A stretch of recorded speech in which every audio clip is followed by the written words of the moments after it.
Hey guys, welcome back to another edition of Nocturnal Novellas.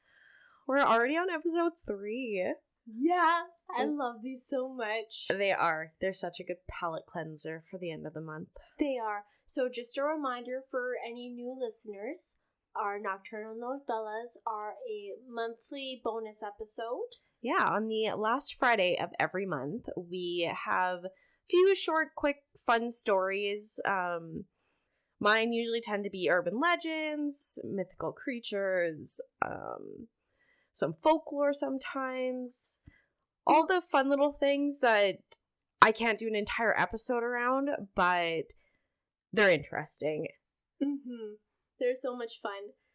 My stuff that I usually cover are strange laws, funny headlines that I find, or just funny cases in general that aren't long enough to do a full story on.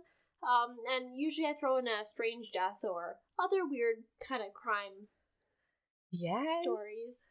Are you ready to get into it? Yes, tell me your first one. So, my first one is an urban legend, and we're going to do the Saskatchewan St. Louis ghost train. Ooh! Have you ever heard of it? No! Oh, girl. To be fair, I've only been to Saskatchewan like one time in my whole life. Okay, then I'll give you some grace. Thank you. An article from CBC News states that when you are driving through the small town of St. Louis, make sure to check out the abandoned rail line. Awesome. One night in the 1920s, a Canadian National Railway conductor was checking the tracks near St. Louis when he got hit by a train and lost his head. Whoa. Now at night, a light from a phantom train or lantern appears. He was looking for his head, said a witness. That's why we see the light with the lantern. Oh, man. Okay, this is a horrible joke, but all I can think is, I guess he's not going to be the head conductor then. That was wonderful. Thank you. Many residents of this small town report seeing a white or red light. A CBC camera caught it on tape one night. The tape isn't proof of the tale, and the CNR doesn't have the records that go far back enough to confirm or refute the story. Wow. Some people in St. Louis have done their own experiments. A skeptic believes the lights are just headlights from the highway, saying, "We took our binoculars and could clearly see the highway number 2 through the binoculars." Oh, shut up. Not everyone in town buys the headlight theory. Mayor Emile Lucier points out that the highway can't even be seen from the ghost spotting site. Okay. Lucier said a scientist came to the site but couldn't figure it out. We noticed there was a light behind us, and when we turned around and looked, the light was right down and appeared right at our heels. Oh. Other people in town say it's unexplainable. Oh. And that is the story of the St. Louis ghost train. That is super cool. Yeah, I really want to go and see it. Fuck yeah. We'll do a whole haunted Canadian Tour? Yes. That's good. Yeah, that's one plan that I want to do this summer is check out some ghost towns, like starting in Alberta, just do day trips, but... That would be a lot of fun. I think so. Otherwise, I would have absolutely no reason to go to St. Louis. For sure. What is yours? All right, so for this month's Nocturnal Novella, I'm starting with a trip to a Caribbean paradise. Oh, I wish I was there right now.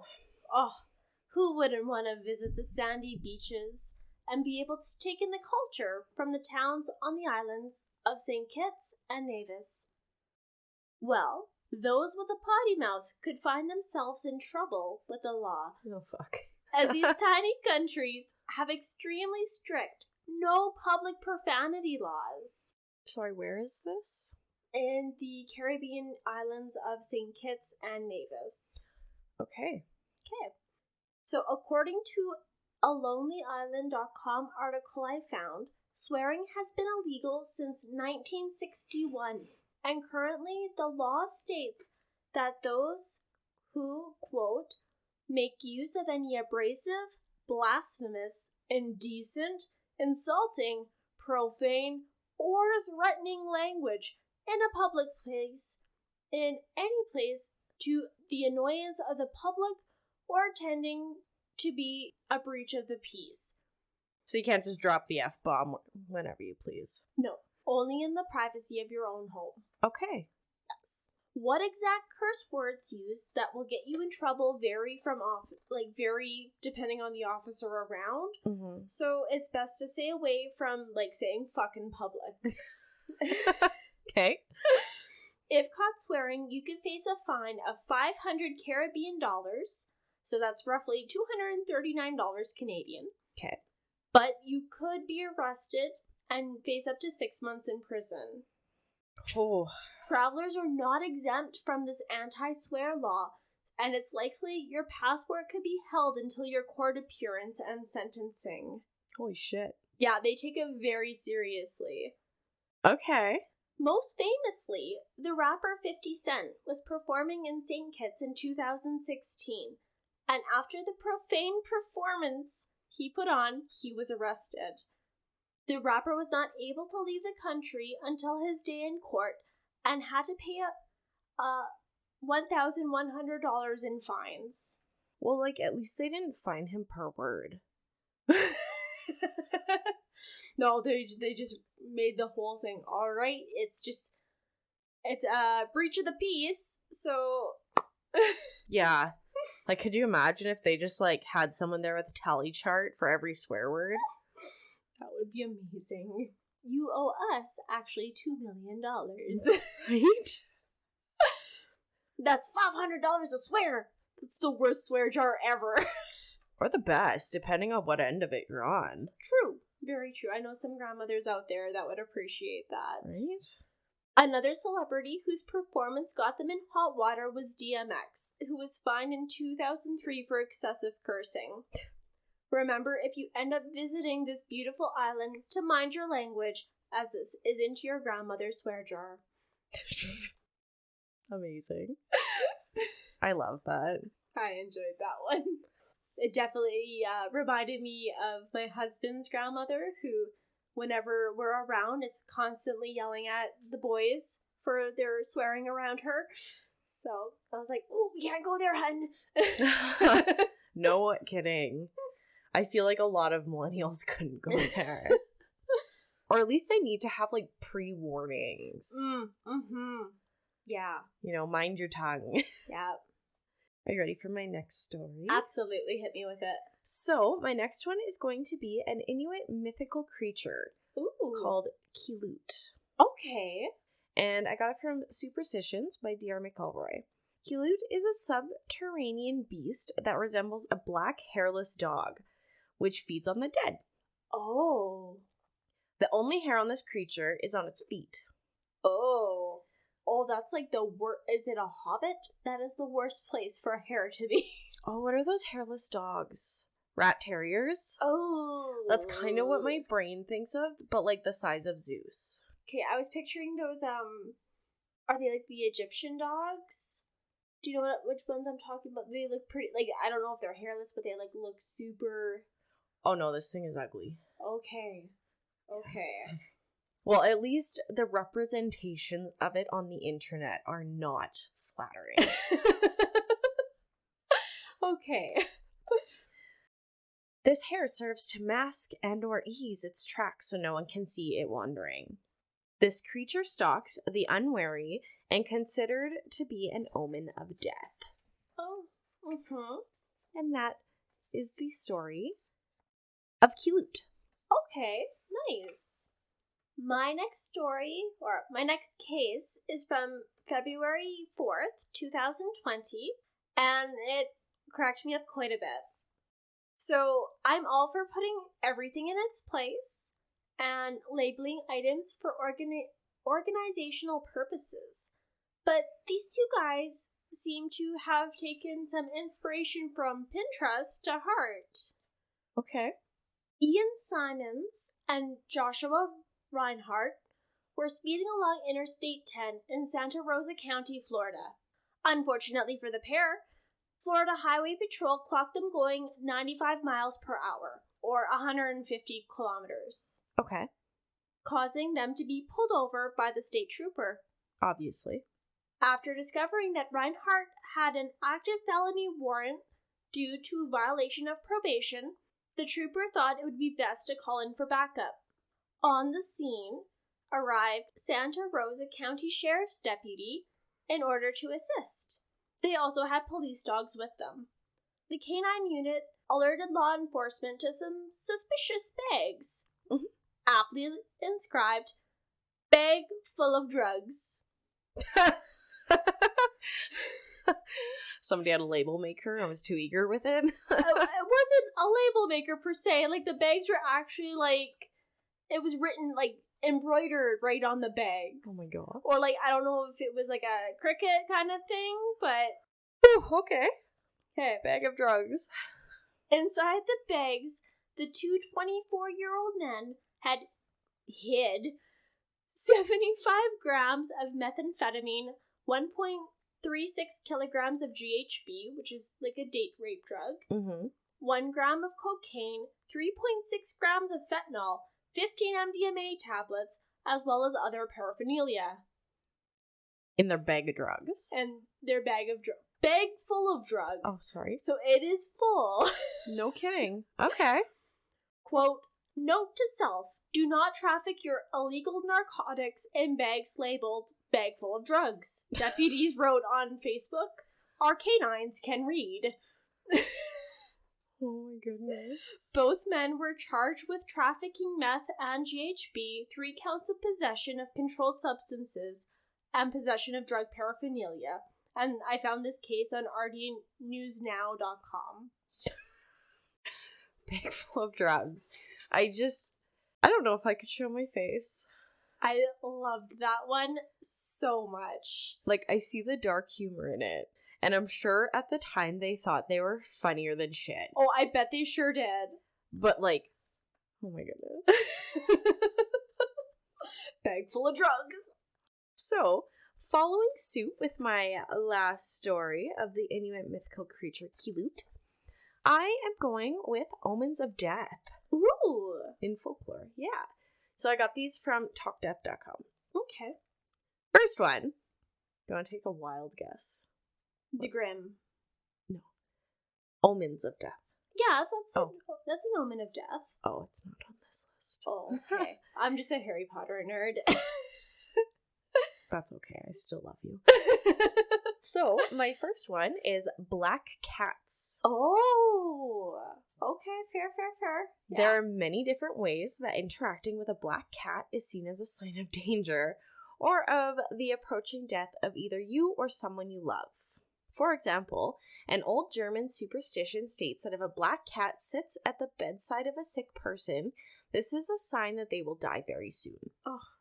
Hearing the meowing of a black cat at midnight is another common superstition said to be an omen of someone's death. A black cat crossing the path of a funeral is a sign that a family member of the deceased will die soon. Oh. I wish, okay, my black cat meows constantly. So I feel kind of responsible for the amount of deaths in the world because of my cat. Yeah. Well, I'm sick all the time, and Hades sleeps with me all the time. So, it's amazing that I've not died yet. So, our second one is crows. Oh. Seeing a single crow is believed to be an omen of bad luck, rather than death. However, if you see a large group of 5 or more crows, also known as a murder of crows, it is believed to be an omen of illness or death of yourself or someone you know. Oh. Again, there's a family of crows that live in my, neighborhood. Mm-hmm. They actually poop on one of my neighbor's cars. My next one is owls. They have an unfortunate reputation in folklore superstition. For example, if you are walking under a tree at night and you hear an owl hooting overhead, this is believed to be an omen that a family member is going to die soon. Oh, wow. If an owl is perched on your rooftop, this is also a sign that death is coming for someone you know. Wow. There are even famously rumored instances of owls foreshadowing death in history. It is believed that before the death of the Roman Emperor Antonius, an owl was seen perched above his bedroom door. Oh. Mm-hmm. Our fourth omen of death is doppelgangers. Ooh, I don't like a doppelganger. Those freak me out. They are a German word meaning double goer. It refers to someone's exact replica born of completely different parents. In German and Irish folklore, seeing one's doppelganger was believed to be a sign of your own imminent death. So that's just seeing your own. Because there's somebody in the city that looks like me. Like, my mom has seen her, my friend has seen her, and, like, he's asked me, hey, were you over here? And I was like, no, I wasn't even close to that area. So there's someone that looks like me in the city. I just hope I never meet her. Ooh. Mm-hmm. Our fifth and final omen is death knocks. Oh.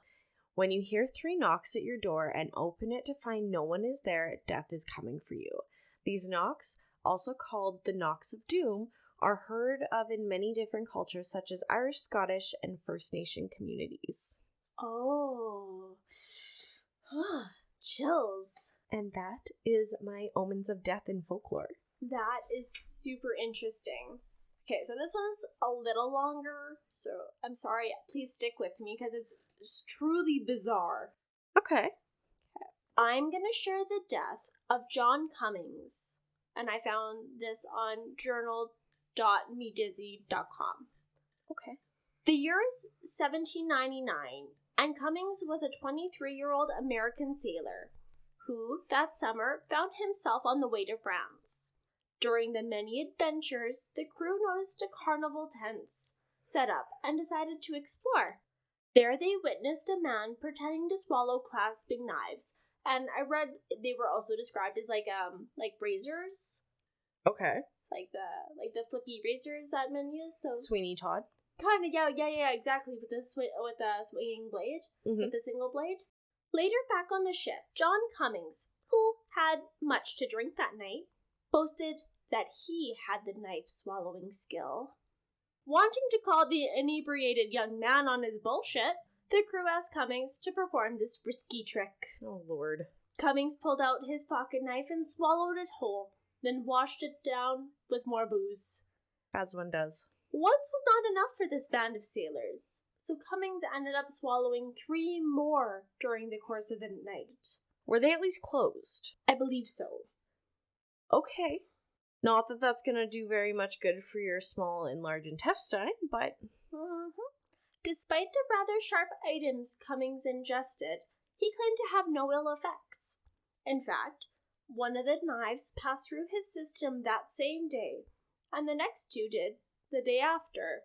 The 4th knife did not make an appearance. Oh, gosh. But the man wasn't in pain, so he wasn't that worried. Cool. It would be 6 more years before Cummings would show off this entertaining skill again. He just went on for 6 years of his life with some knife in his bowels and just... He just did him. Okay. Once again, John Cummings found himself very drunk in the company of sailors in the spring of 1805. Once again, Cummings boasted this unusual skill of knife swallowing, and his audience demanded a demonstration. Fun party trick. That evening, he swallowed 6 knives, but this time, the word had spread, so during the next day, Cummings swallowed 8 more. That brought us to a grand total of 14 knives in his guts. Is he stupid? I feel like he's not smart. Okay. The next day, Cummings wasn't so lucky and found himself in acute pain. Oh, shit. He was also vomiting continually. He went to Charleston Hospital and was discharged with no complications. So, they helped him pass. Oh, did they? All the knives. Well, majority of the knives. Okay. That winter, in December of 1805, the topic of Cummings' talent was brought up for a 3rd time. For fuck's sake. And he demonstrated by swallowing 4 knives. The sailor persuaded Cummings to perform the trick again, and the man ended up swallowing. Can you guess? 17. 13 more knives, bringing it to a grand total of 17. I regret being correct. The next day, Cummings regretted everything. Because Cummings wasn't goings. Wasn't going. He went to the ship's physician, saying that he was feeling like death. The surgeon gave Cummings a laxative and told him to hope for the best. Unfortunately, it did not help. Oh my gosh. 3 months after the grand finale of this skill, he said he felt his bowels drop. So it took him that long to pass the knives. Well, just feel okay. And for the next 3.5 years, Cummings found himself in pain, and he vomited and defecated knife fragments during those years. Oh my gosh.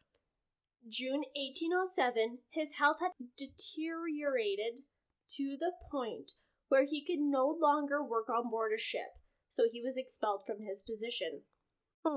He went to London and was admitted to Guy's Hospital. Doctors could not believe the far-fetched story of a man swallowing knives. During the time, this report was unverifiable, since they didn't have x-rays. Mm-hmm. So, until one doctor was shocked by the jet black color of his excrement, he went and did a visual inspection. Oh, man. And discovered at least part of a knife blade lodged in his intestine. Oh my gosh. Was he swallowing open knives at this point? Or do you think the knives just deteriorated so much in his, stomach that they... Yeah. Okay. Yeah, just because, the metal is passing through all of those acids, and your body's trying to break it down. Yeah. But the amount of metal in there... Well, metal doesn't quite dissolve that quickly. Not at the rate that it needs to pass through that opening. Oh, okay. Okay. So the doctor attempted to treat Cummings by giving him an acidic solution to help break down the iron in his digestive tract. But in 1809, the now 32-year-old man died from the effects of his knife swallowing. The autopsy found intestines full of black iron oxide and many shards of metal. They also discovered 30 to 40 razor shards, which the hospital kept for their museum. Oh, shit. So the moral of the story is, just because you can swallow knives doesn't necessarily mean that you can pass them. And that is my Nocturnal Novellas. Cummings wasn't going, guys. That was amazing. I had never heard of that, and I was just giggling to myself, being like, this man can't poop though. That was glorious. So thank you for that. Thank you. Well, thank you for listening to our 3rd episode of Nocturnal Novellas. We love doing them, so please tune in. Yes, please make sure to subscribe and review. We would love to hear your guys' feedback. If you have any suggestions or any stories you want us to cover, or just any comments, or if you want to reach out, please don't hesitate to email us at c4creepy@gmail.com. Yeah, and if you are sending us stories, please just make sure that you tag who they're for in the subject. Yeah, and if you want me to tell a paranormal story, or if you want Courtney to tell a crime story, doesn't matter. We're happy to cover whatever story you want. This is true. Yeah. All right. Thanks for listening. Bye.